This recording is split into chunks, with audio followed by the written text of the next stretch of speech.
for the hardest-hitting show in talk radio. The true progressive voice since 2012. This is Southpaws.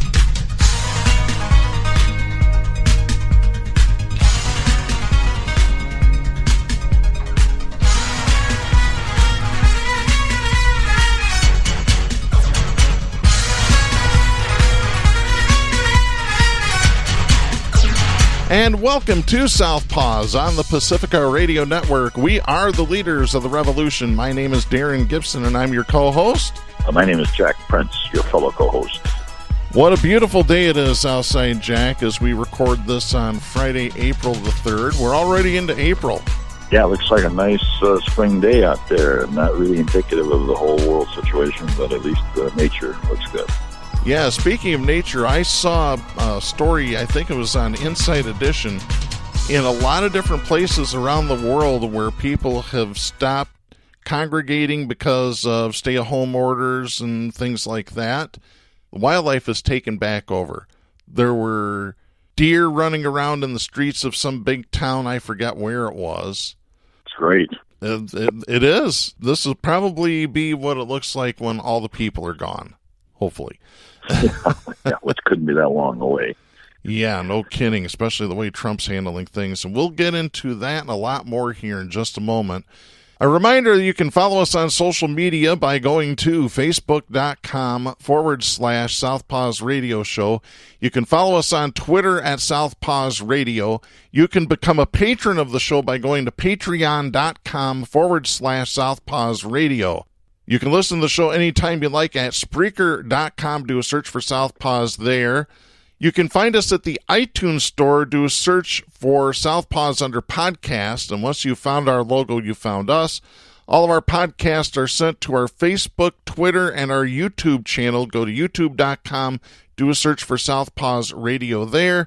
And, of course, we're on great Pacifica stations, including KCEI-FM, Taos, New Mexico, KZGM, Kabul, Missouri, and Global Community Radio Channel 1. We're on every Saturday night at 11 p.m. Make sure you check us out there. All right, we've got a lot to talk about today, and let's go ahead and start out with the pandemic. Of course, we're now above, how many cases we have? Over 200,000 right now as we're recording? Over 250,000.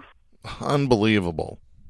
And the thing is, that Trump was warned about a pandemic. I have this story. This is Justine Coleman writing for The Hill. The Trump administration ignored a pandemic warning from White House economists who published a study estimating possible effects of a pandemic in September. That is according to a report from the New York Times. The White House study reportedly cautioned that a pandemic, like the coronavirus outbreak the world was now facing, could cause the deaths of 500,000 Americans and cost the economy as much as $3.8 trillion. That's a million. The study contradicts what administration officials have repeatedly said about the coronavirus coming out of nowhere and causing unforeseen devastation to the U.S. economy. Again, that's according to the New York Times. The 2019 study was ordered by the National Security Council. That's according to two people familiar with the matter who told the New York Times. They added that it warned officials not to conflate the risks of the annual flu with a potential pandemic. So what's Trump been doing? Administration officials, including Donald Trump, had downplayed the coronavirus, comparing it to the flu. Here's what the study says. People may conflate the high expected cost of pandemic flu with the far more common, lower-cost seasonal flu. It is not surprising that people might underappreciate the economic and health risks posed by pandemic flu and not invest in ways to reduce these risks. One of the authors of the study, who has since left the White House, estimated a majority of economic activity would need to be halted for 2 to 8 months to slow down a potential virus. That, again, according to the New York Times. The study, which did not predict the coronavirus specifically, modeled a pandemic involving a virus similar to the 1918 H1N1 pandemic, or the swine flu of 2009 hitting the U.S. The model flu in the study, however, was less contagious and less deadly than public health officials say the coronavirus could be. This author's estimated a pandemic could force economic activity to drop by $36 billion per week. But if officials did nothing to contain the virus, the country could lose $13 trillion, or two-thirds of what the U.S. was projected to generate this year. Those are some staggering numbers there, Jack. Yeah, and I think you have to look at the trend. The trend has been from the outset to underplay and to thwart any real, genuine projections. That to Trump was never part of their daily little parade of sycophants behind him. They were always hesitant to put a time on it, to put a number on it, to put a damage quotient on it. And we're slowly, every day, getting into, as you just said, more and more alarming numbers with dollar signs on them and with caskets around them. Mm-hmm. And it will continue to grow in its scope slowly. But the problem is our dilatory actions, particularly Trump's, have exasperated the situation. The horse isn't just out of the barn. His tracks are even being covered over as you look back in time. I remember seeing this week the news excerpt from the White House where a CNN reporter listed chronologically Trump's very statements, starting with this will be over quickly, like a miracle, it's down to 5. Well, now we're up to 250,000 people. And that legacy of slow reaction, non-reaction, stubbornness, disbanding the commission that Obama had made, that legacy we have to hang on to so we can put it around Trump's neck in November, if we even are still here in November, and that's not necessarily hyperbole. Yeah, as a matter of fact, they have updated the television ad that we talked about last week. As a matter of fact, I want to play this ad again just to get it out there in the open, folks. The coronavirus. This is their new hoax. We have it totally under control. It's one person coming in from China. One day it's like a miracle, it will disappear. When you have 15 people, and within a couple of days it's going to be down to close to zero, we really think we've done a great job in keeping it down to a minimum. I like this stuff. I really get it. People are surprised that I understand it. No, I don't take responsibility at all. Of course he doesn't take responsibility at all. USA Action is responsible for the content of this ad. No, but he does send one of his lawyers to issue a letter asking television stations cease and desist or you might lose your FCC license. Ridiculous. Yeah, I think even more disgusting than that initial response was just this last week, where when the numbers started to mount and the scoreboard was telling the truth, he started to equate that to abortion numbers, to the amount of people killed in car accidents, et cetera, et cetera. I noticed he didn't mention the amount of suicides of U.S. military or the amount of carcasses piled up from handgun shootings every year. But even to compare it to any other indicator is to try to deflect the fact that this mounting crisis could have been offset greatly. We're number one in the in the world now. And we will be adding to that victory, if you want to call it that, in a insulting manner, day by day. 20,000 people I'm reading with some scientific expertise, some people, 20,000 in 2 weeks. We're at about 6,000 this morning, last I checked, could be more. Mm-hmm. In 2 weeks, that'd be 20. In 4 weeks, it could be 80. They have moved the target from 5 to 10 to 20, 40, 80, 100, 200, 240,000. Mm-hmm. You get drunk just trying to keep up with their sliding scale. It's incredible. Exactly. And we had mentioned about Trump downplaying this and comparing it to the flu. I want to read this. This is an email that I received from Tina Fries Decker. She is the president and CEO of Spectrum Health in Grand Rapids, Michigan. And she's got some scientific information in here, and I'm going to skip down to it. Says, please know that COVID-19 is far more dangerous than the flu. It is more contagious for longer, and much more deadly. After 2 months, one person with the flu will pass it on to about 386 people. Comparatively, one person with COVID-19 will pass it on to up to 99,000 people. The fatality rate for those contracting the flu is about 0.1%. For COVID-19, this rate is 10 times higher. It is 1%. Now, isn't that something? Yeah. You know what they've got in New York City right now? This was on NBC Nightly News a couple of nights ago. A couple of hospitals have 53-foot refrigerated trailers. You know the trailers that they store meat in? Mm-hmm. Lined with dead bodies of coronavirus victims. Wow. Saw it on the news. That's not the great America. Yeah, that's not the great America people thought of when Trump put the red hat on their head. Yeah. An empty head, by the way. We were talking before the show, Darren, and we said there's really just two types of people in the world. There's the people who think Trump has done a great job against coronavirus, and then there's people who think. Exactly. It was easier if you were thinking before this crisis with Trump. But nonetheless, I hope there are some who are waking the hell up. I hope so too. I've even said it on my personal Facebook. If you still support Trump after all of this, you are an idiot. Yeah. That is a period, end of story. You are dumb if you think he's doing a great job.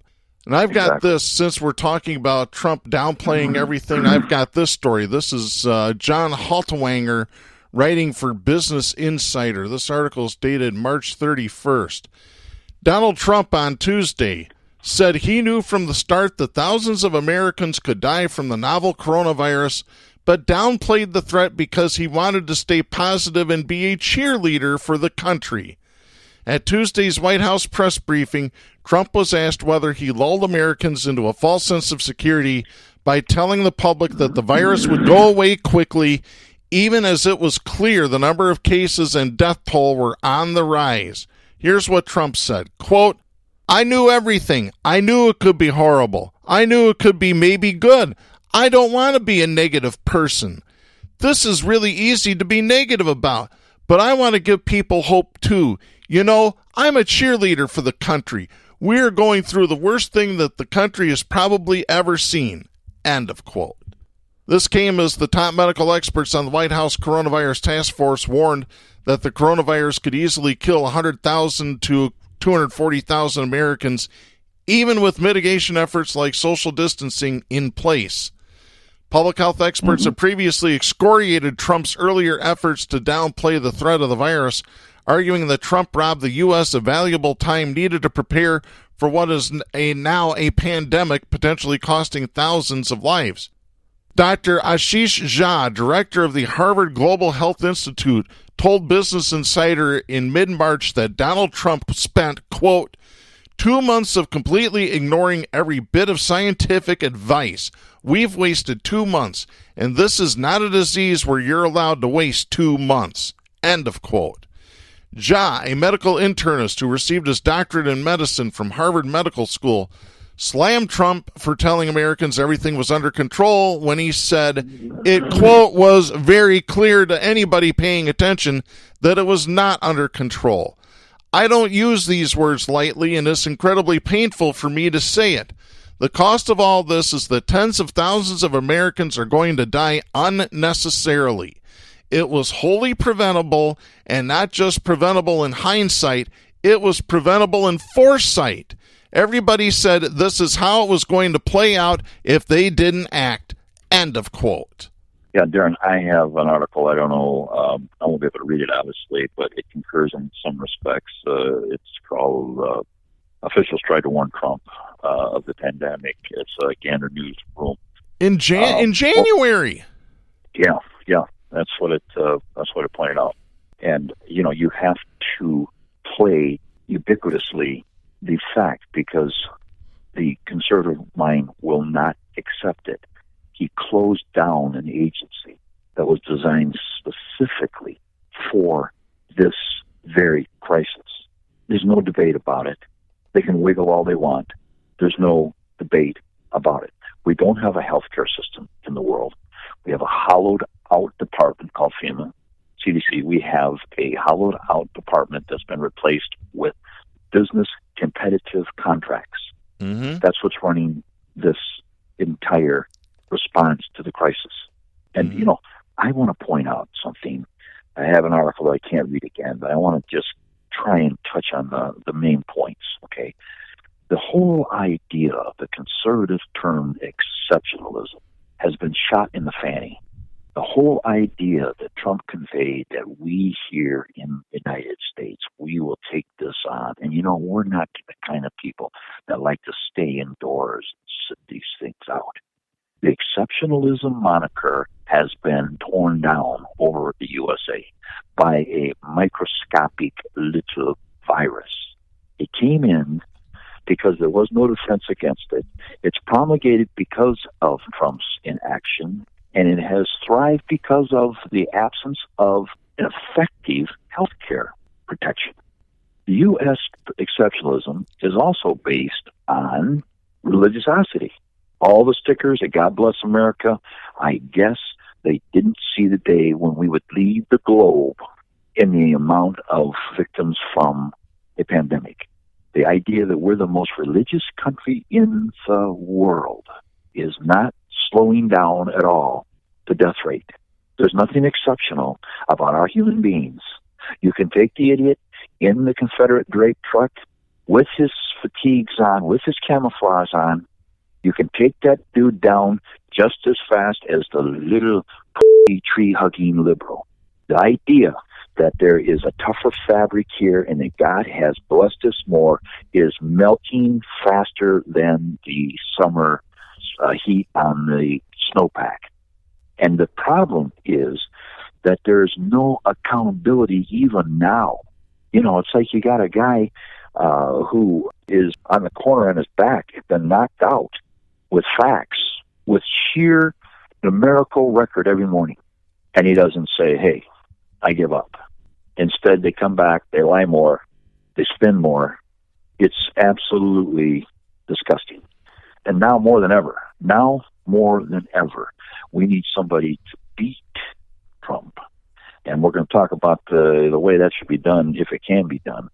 I would also say that these idiots that are calling for church services, if people couldn't see the stupidity inherent in the rights religious grouping, what are called the hardcore evangelicals, now I think they're going, what kind of foolhardy, reckless, I guess you'd almost say, adherence to blind faith are we proposing bringing in a Woodstock group of people for Easter? Well, you want to bet you'll see pictures of thousands of people gathered defying science? I mean, really, yeah. That's their mantra that we've said we're battling stupidity. This goes beyond ideology. We're just battling blatant and systemic ignorance. And that picture is in my mind of the thousands that will be gathered, and multiply that times the transmission rate, and that's the Easter gift our country is going to be given by these fundamentalists. Exactly. As a matter of fact, you mentioned these pastors here.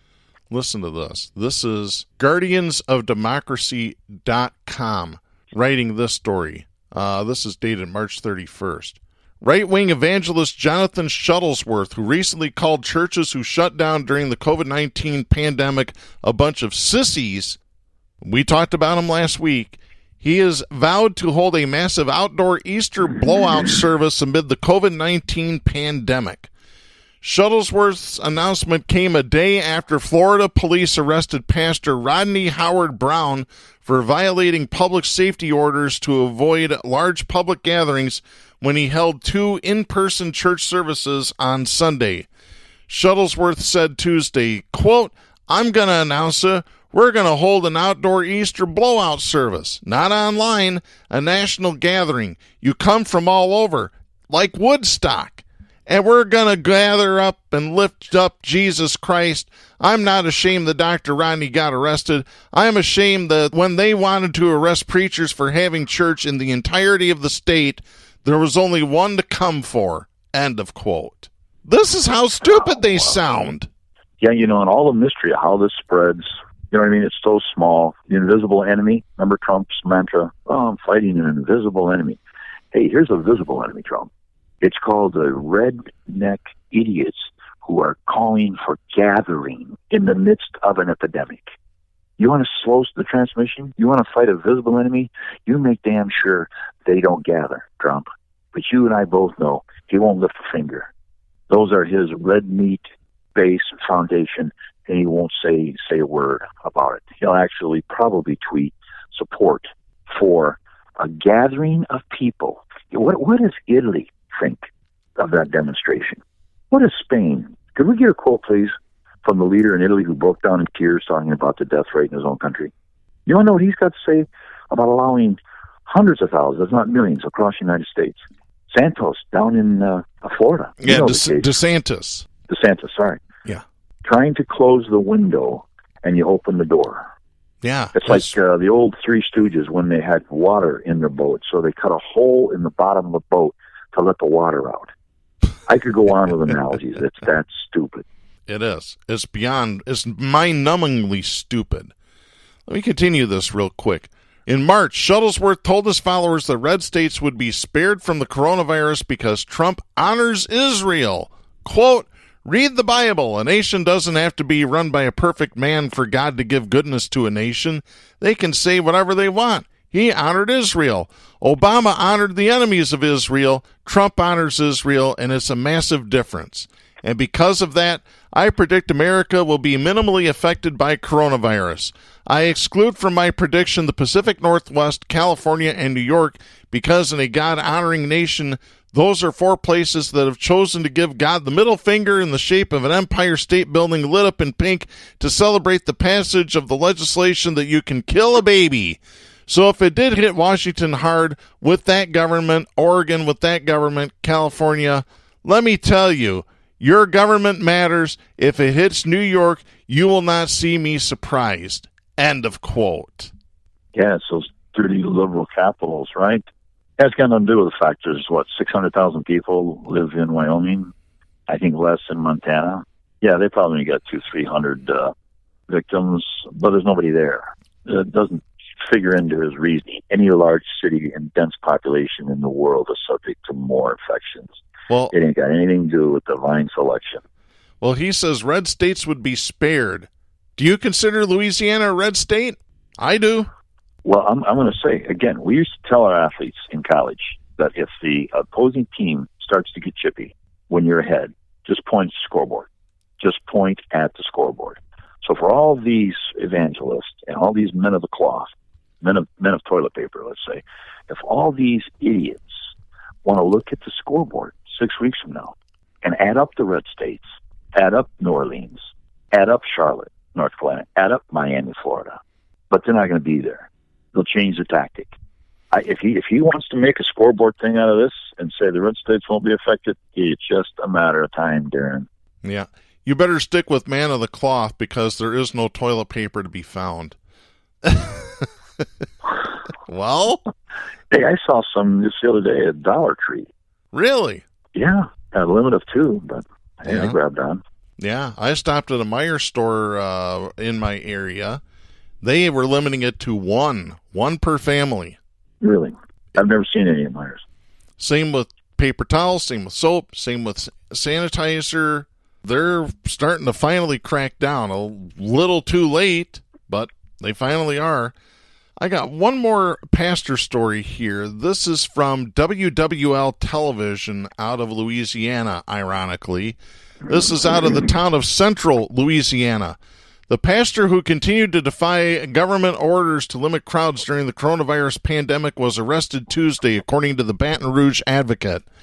According to the report, 50-year-old pastor Tony Spell faces 6 misdemeanor counts of violating the governor's order after Spell held 6 large services at the Life Tabernacle Church in Central Louisiana in defiance of Governor John Bell Edwards' stay-at-home order to stop the spread of COVID-19.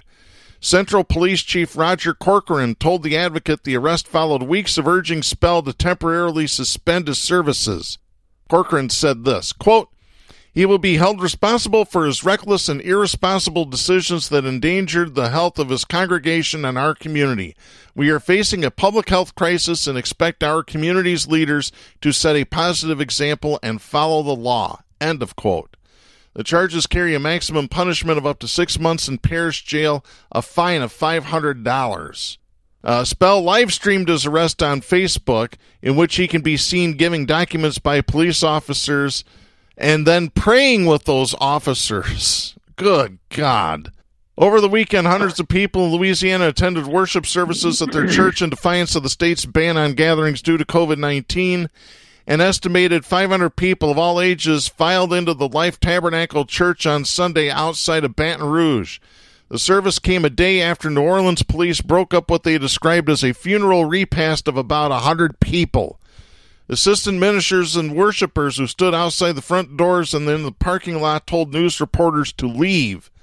The Reverend Tony Spell, who also claims the services cure cancer and HIV, said no dictator law should keep people from worshiping God. Unbelievable. Yeah, Darren, this isn't anything new. We've seen that these far-right evangelicals have tried to deny science for decades. Of course, the most recent issue before the epidemic is just the sheer overwhelming world evidence that we're experiencing global warming. They can't acquiesce there. They can't acquiesce with vaccinations. They are absolutely bent on opposing science, whether it was evolution. Well, we can go back into the 50s down in Tennessee, and it's never abated. It never has gone away. But now it's going to cost us our lives in a much shorter span of time than ever before. Yeah.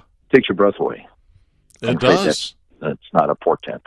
Yep. The Louisiana pastor declared that the coronavirus is politically motivated and continues to lead hundreds of people in church services. Oh, yeah, it's politically motivated. Before I play my sound effect, I got one more. We talked about this off air. This is a true story. This is from KABC. An engineer deliberately ran a train off the tracks at high speed near the Port of Los Angeles in an attempt to crash into the USNS Mercy Hospital ship, prosecutors say. The Pacific Harbor Line train derailed Tuesday, running through the end of the track and crashing through barriers, finally coming to rest about 250 yards from the docked naval ship. That's 2.5 football fields.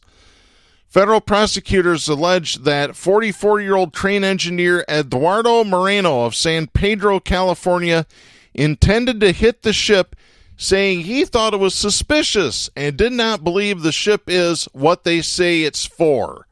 That's a direct quote from this guy. Let's be creative. What does he think it's for? I mean, you can go in any direction. Oh, maybe they're going to start rounding people up and dumping them in the ocean. Yeah, well, that would have been my first reaction. The pandemic. It's a political hoax. It's politically motivated. That ship isn't there for the reason they say it is. You mean the Fox News reporter Reagan? Trish Reagan was let go because it's not a hoax, or it is a hoax. Remember, I'm sure you're aware of the fact that the attractive blonde, that's not atypical to Fox News, was released because way back she maintained that this whole coronavirus episode was just a way to help the impeachment. That was even too much for Fox. And then Trump said, then Trump says, I don't know if you've heard this one. He was distracted from the coronavirus because of the impeachment. Have you heard that excuse? I saw a list of the golf outings he had through those days of the impeachment. They were ubiquitous. It was every day he was golfing. So I guess that was the real reason of being busy. Speaking of which, Robert Reich posted a link to a Washington Post story that just published within the last day or two. The Secret Service has put in an expenditure for $45,000 for, guess what? Golf cart rental this weekend in Virginia. Guess what's in Virginia? One of Trump's golf courses. Well, I saw that his whole enterprise, the one that his kids are running right now, I run back to Deutsche Bank, the only bank that will give criminals loans. And they're trying to get the payments, and this isn't the legal term, but trying to defer the payments and stretch them out and reschedule, et cetera, et cetera. To probably do interest-only stuff like that. Yeah. Now, listen, we're headed over the falls. Mm-hmm. Right along with the medical and the death rate. I don't see any real hope. They keep trying to insinuate that in Washington and Oregon, it's slowed down a little bit. That there's some, or not Oregon, but in California and Washington. Mm-hmm. That came in a couple of days ago, but now there's been no substantiation to that. Whitmer yesterday said that it would be mid-May before we get a flattening here. Mm-hmm. What is that, 6-8 weeks away? Yeah. 6 weeks. 6 weeks. Can you imagine 6 weeks, 6 more weeks at this trajectory? It's hard to imagine, but here's the thing, Jack. I saw a story, it popped up, I believe, is somewhere on Reddit. It was an article where they went back in time and discussed the 1918 H1N1 pandemic, or the what they call the Spanish flu. It wasn't Spanish flu, it was H1N1. It's just like trying to say this is the Wuhan virus. One, it's racist, and two, it's not accurate. So, in 1918, they knew in March that this was raging. So, they started quarantining people to flatten the curve then. Mm-hmm. And it should have been done by December. However, what happened was, as soon as some countries saw that the curve was flattening, they removed all the quarantines, they removed all the stay-at-home orders, and guess what happened? Shot right back up. And that pandemic lasted until 1920 because nobody had any patience to keep their dumb ass home. Right there it is. It's in black and white. Go ahead, Jack. I'm sorry. We've come a lot more disciplined since 1918, so I'm sure we would stretch the time in the house. You have much more faith in people than I do, Jack. But, you know... Well, believe it or not, I'm being sarcastic. I think you realize that. Yeah. Sarcasm is lost on me during this crisis. There's been a lot of things lost on me. Just a peace of mind when I first opened my eyes in the morning, and the nightmare didn't go away. Yeah. But, you know, Jack, Trump was just so distracted by the whole impeachment thing that he couldn't even think about the coronavirus. Poor guy. I mean, really. He's doing such a tremendous job. And instead of getting any credit, he gets snarky questions from media. He has people who, right now, let's be honest, Darren, the people that are supporting Trump to this very moment, okay, have the same susceptibility as the tree hugger. That's what I mean by the exception. It's going to dawn on them pretty soon. Two things are a hoax. The prayers that are going up aren't doing a damn thing. Mm-hmm. And that we are being taken to our knees, even though we've got the biggest loudmouth, macho, conservative president in our life. Mm-hmm. And it's not making any difference. He hasn't slowed anything down. It's going to dawn on him. It's slowly but surely. So does this give us an opportunity, Darren? I mean, it's a terrible thing. But is there an opportunity for restructuring after? Or is it going to be that this bailout, the stimulus package, is going to make things even worse? We're going to be in a depression that will go on for years, and we'll have more authoritarian control because they're trying to pass measures like the guy in Hungary that's essentially taken over all of people's rights. Mm-hmm. We have Trump saying that they should be able to arrest people now without a due process, et cetera, et cetera, et cetera. If we do live through this, is it going to be worse, or can there be some kind of dawn of a new day? Will this wipe out the redneck mindset, the 40% that you can find no wrong with him? Can we break into that? I don't think so. Quite truthfully, I don't think so. It should have been broke into before with everything else that this country has been through over the last 40 years. Trickle-down economics, 9/11, but no, it's gotten worse. I've said it to you off here. The only cure is for these people to die off, and quickly. Get rid of the ignorance. It's the only way to get rid of it. You can't educate the dumb. You can't fix stupid. Who's the comic that said that? So you've got that block. You've got that guaranteed solid block of support, whatever you want to call them. whatever you want to call those people. They're there and they're not going to melt away. That's what you're saying. I'm not necessarily disagreeing.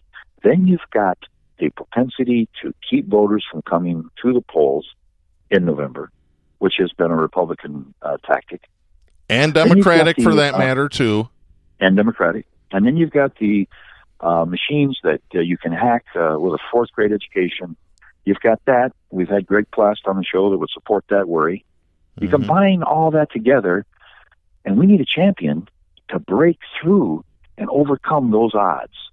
And we're going to lay the mantle on the shoulders of our champion, whose name is Joe Biden, who had, Hillary had a train car pulling her baggage, and Biden's just going to borrow the same train. Going to empty her baggage out and put his baggage in and pull us grinding down the tracks to another defeat. Yeah. And you wonder why I'm a little dismayed in the morning. Yeah. It's a lot to embrace. Yeah, but Jack, Trump was distracted by the impeachment process.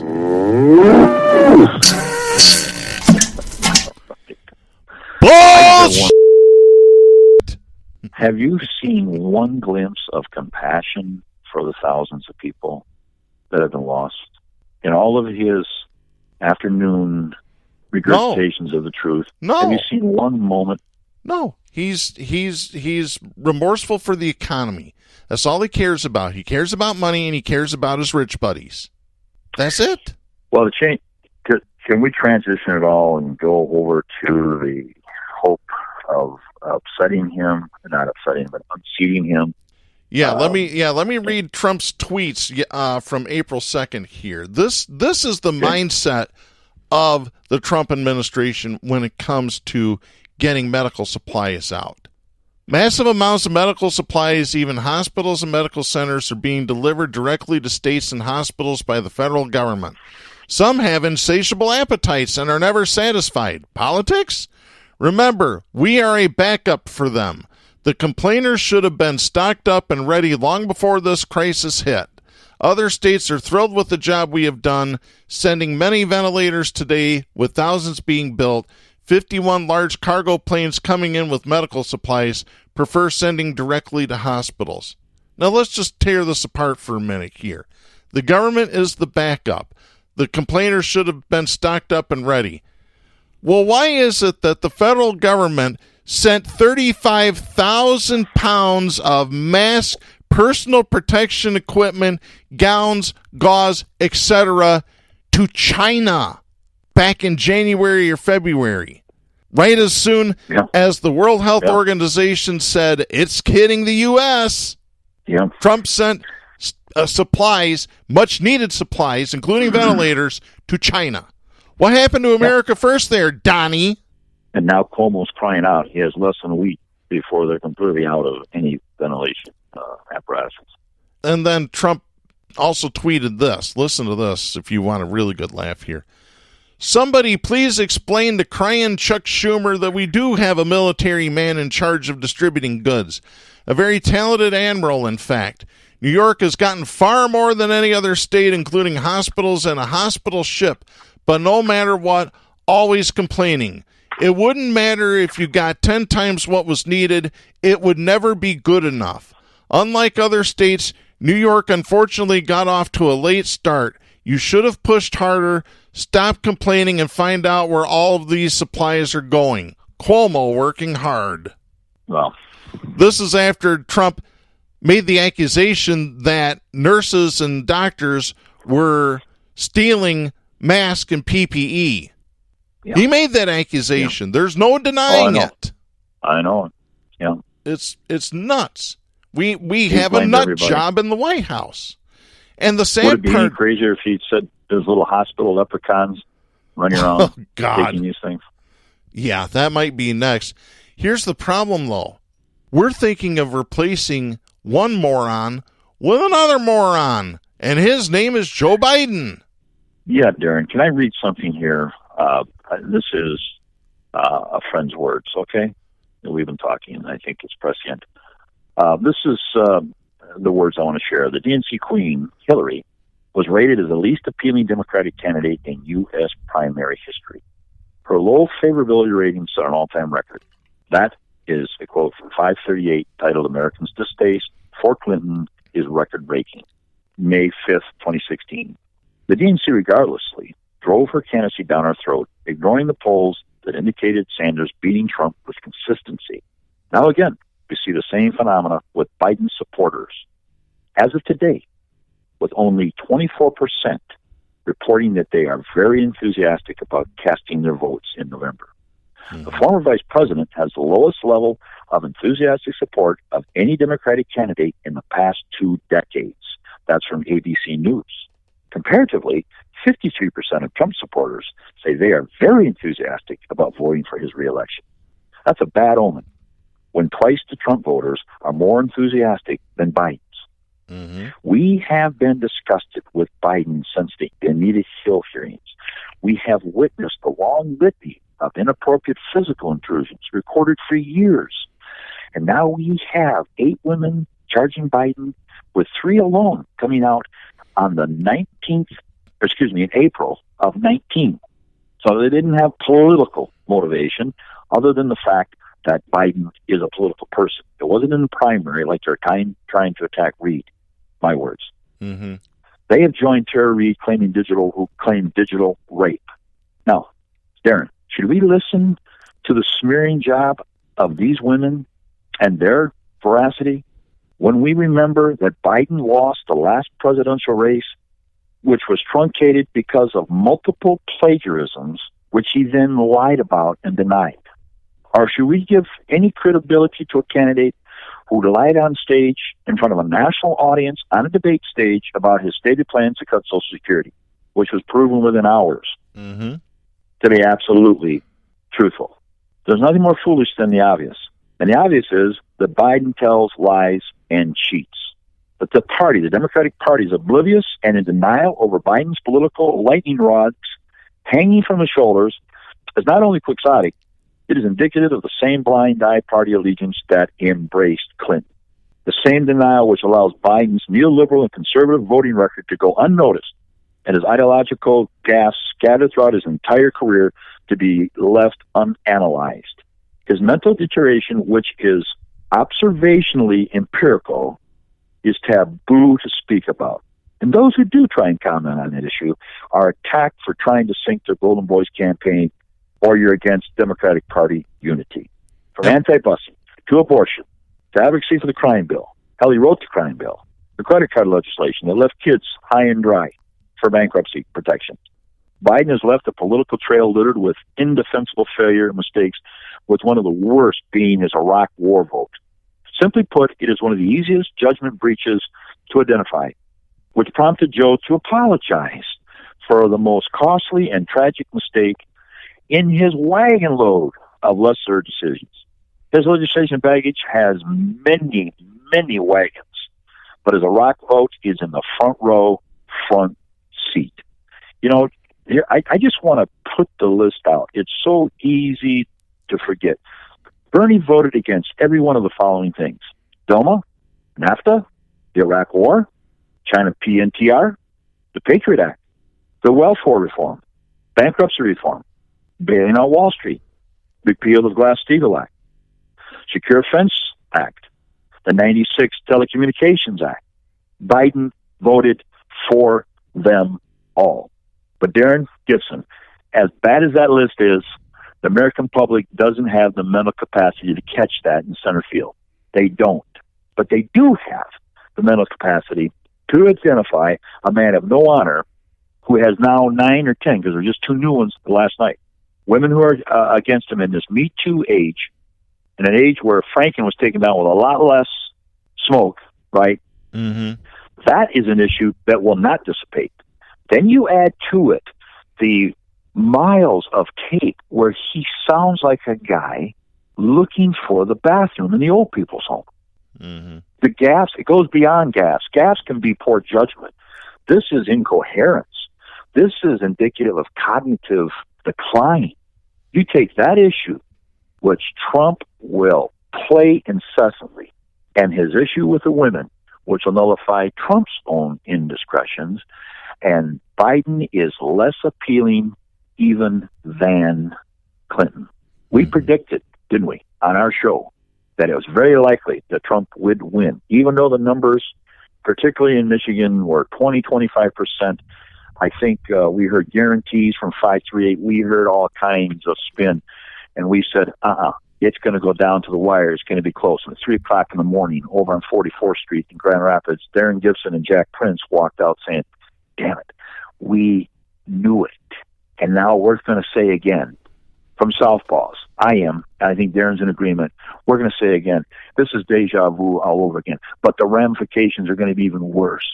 The consequences are going to be even more deadly. Because if you don't stop Trump by eliminating Biden in this race, and there's still time, okay, we're going to have 4 more years of Hitler. We're going to have 4 more years, and nobody can imagine where we'll be with 4 more years from November. It would be hard to put it into your imagination. We used to have a rule on the show that the only person that you could compare to Hitler was Hitler himself. Well, Trump has thrown that out the window. He just has. And then I want to add one last thing. For these idiots that run around saying, oh, you don't dare be critical of Biden, because if you do, you're going to sink his campaign. Don't you realize that you're just helping these conservatives? Do you really think they need help? Another thing is they say, well, you can't prove he's having mental decline. You don't have a doctor's affidavit. You don't have proof from a doctor, right? Or it's the he, she said. Did Al Franken have a he, she problem? Did they get rid of Al Franken? Do you really think, even with Crosby and with Weinstein, they kept saying, this could have trouble. It's just the he, she phenomena. You really think the he, she phenomena is going to slow down Trump? Do you really think they need validation? Did they need validation when they attacked John Kerry with a swift boat, totally prefabricated spin? It sunk, not to stretch the analogy too far, it sunk Kerry's campaigning, and there was very little substance to those charges. There's much more substance to the charges against Biden with the sexual picadillos, and now with the day-by-day observance of a man who really can't keep a syllable straight. It's sickening, it's ugly, but worse than that, you're putting a man into the ring with the champion at cutting people apart verbally. Yeah, it's like putting a guy into the ring against Michael Tyson, who's a Golden Glove boxer. It's sad. I'll go a step further. In words, you're putting Joe Schmo in with Don Rickles, the insult king. Yeah. Don Rickles was sharp as a knife, and for those of you younger listeners who don't know who Don Rickles is, you got time, go to YouTube. Don Rickles was the insult king of comedy. And here's the thing, Jack, the same people that go around saying, well, you can't criticize Biden are the same, or you can't bring up his medical issues, are the same ones. Bernie had a stent put in. Oh my God, he needs to drop out now. They're the same people. Hey, listen, it's not mathematically over. I see article after article. It would take a complete turnaround, but with the Medicare initiative and momentum that Bernie has like at no other time, Biden is losing ground daily, and Bernie is looking more and more like a sage, an absolute political sage. And Bernie, right now. And Bernie is being more presidential about it than any of them. He suspended his campaign financing. You know where all that money's going now? It's going to charities to help the coronavirus pandemic. Places like Feeding America. Absolutely. What does that speak of? It speaks of a character, not a character like Trump and Biden, but character. Here's Sanders, his entire platform, his vision, his boldness, his moral courage. They're perfectly suited for these times. Say nothing of his Medicare for All policy that he fought for head-to-head with every one of the Democratic candidates. Tell me he did. Say nothing of the fact that he doesn't have a laundry list of women with sex charges, including one with a rape charge. That's no small detail. You got a perfect key for the lock right now we're in. You got a perfect key. His name is Sanders. And you couldn't get a worse, more unfavorable, more guaranteed to fail key than Biden. So Democrats, stop pushing them down our throat, wake up, turn around, and save us by putting a guy in who still leads in the polls against Trump, and that's the man you need to run. Yep. It's not too late. Exactly. And for you listeners that need some reading to do over the weekend, we got some links for you. First off, our friends at democracynow.org have a story published March 31st. I'm going to read a little bit of it. In an exclusive Democracy Now! Broadcast, they spoke with Tara Reid, the former staffer in Joe Biden's Senate office, who has come forward with allegations that Biden sexually assaulted her in 1993. Last week, The Intercept reported that the Time's Up Legal Defense Fund, set up to help survivors of rape and sexual assault, refused to fund a Me Too investigation into allegations against Biden.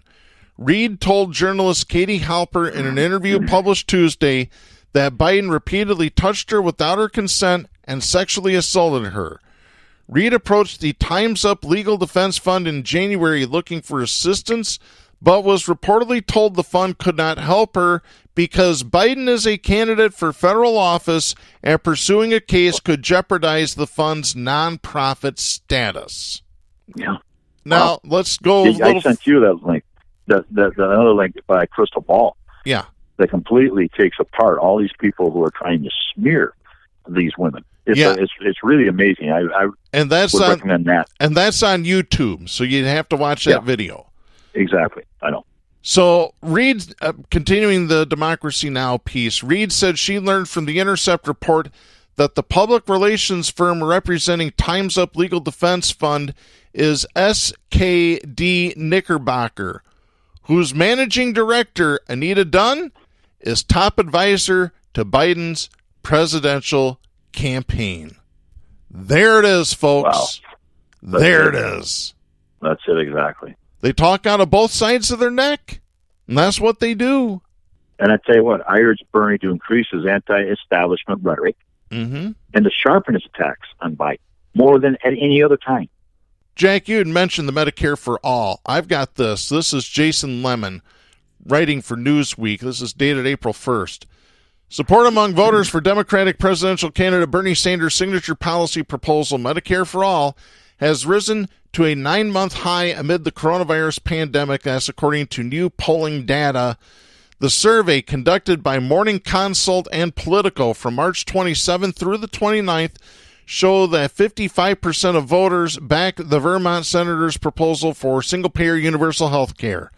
That's the highest level seen by Morning Consult since June of 2019 and nearly equal to the record high of 56% support reported back in January 2019. Folks, there's the cure. You've got the illness. There's your cure. Single-payer universal health care. You don't have to get it through your employer. You get it automatically when you're born until the day you die. There's the fix. I've never seen a better alignment with a politician's policy suggestion and then a catastrophe right after that would have been reduced, if not eliminated, by that policy being enacted. I can't think of one ever. It was Click. He stood for that. He was in a debate, remember, with Biden, and Biden still wouldn't let go of the sugar daddy corporate insurance guys. He hung on to that, and Bernie stood his ground, and then you have a week later this crisis hitting. Yep. Hey, some more stories that you provided, Jack, that I want to get out to our listeners here.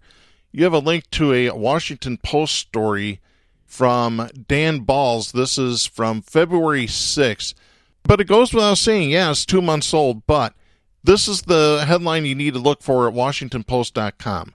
Joe Biden's campaign has a problem, and it begins with the candidate. Plain and simple. To further that along, there's an article that you shared. It's by the New York Post by Emily Jacobs. It's dated March 31st. Joe Biden has yet another gaffe-filled media appearance. And Did you watch that? I have not. I do believe that there is a video link. I do believe there is a video link in there, so you can watch it. If not, I'm sure it's on YouTube. And that's only a couple days old. Yes. It was an interview that he did Monday with MSNBC. It's unbelievable, folks. Instead That's of your champion, DNC. Instead of Wuhan, he called it Luhan. He just botched it up really, really bad. Then we have an opinion piece. This is USA Today, written by Justin Ward, dated March 18th. The headline reads, Joe Biden can't beat Donald Trump or restore decency. And folks, you really need to read that one. Take this list to heart, folks. Yeah, you got time. Need to take your time and educate yourself to this stuff. And Jack, real quickly, before we head on out of here, we didn't talk about this, but I want to mention this too. Hospitals are now threatening medical personnel, doctors, nurses, whatever.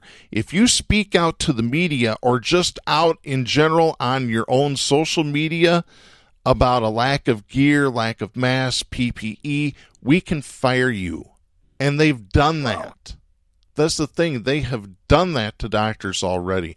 Doctor that worked down in Washington State, Ming Lin, he was an emergency room physician, was told last week, Friday, March 27th, that he was out of a job because he had given an interview to a newspaper about a Facebook post detailing what he believed to be inadequate protective equipment and testing. In Chicago, a nurse was fired after emailing colleagues that she wanted to wear a more protective mask while on duty. In New York City, the NYU Langone healthcare system warned employees they could be terminated if they talked to the media without authorization. This is censorship, folks. This is at Bloomberg.com. It's a story dated March 31st. The headline is, Hospitals tell doctors they'll be fired if they speak out about lack of care. This is ridiculous. They need to be sounding the alarm. Deserve protection. Yes. Like all the workers, there's strikes bubbling up all over. The workers are saying, hell with it. We're not making any money, and we're being subjected to huge amounts of danger because the billionaires that run this company want us to make them more money. That's coming to a head, folks. There's social unrest over the horizon. And I want to say one thing real quickly. Whoopi Goldberg, I never really thought you were that funny, but this is beyond humor. The attack you levied on Bernie. Absolutely. I see a petition out to have her fired. That's fine. But the accusations and attacks you brought against Bernie is indicative of the hatred within the establishment party. I'd like to see, Jack, I'd like to see the whole goddamn show canceled. Cancel The View. I called for it 4 years ago when Whoopi and Joy Behar started on their Bernie attack, interrupting him during an interview. They're not journalists. They're millionaire mouthpieces that are protecting their entitled asses. Yep. That's it, exactly. Yeah. Yep. Jack, with that, we are out of time for this week. We'll be back next week, folks. I'm Darren Gibson. I'm Jack Prince. For our announcer, Kristen Cook, please support independent media and the First Amendment, and please be safe out there. The stations that carry Southpaws do not necessarily share the opinions expressed on the show. Southpaws is protected by the First Amendment to the U.S. Constitution and is copyrighted by Big D Entertainment. All rights reserved.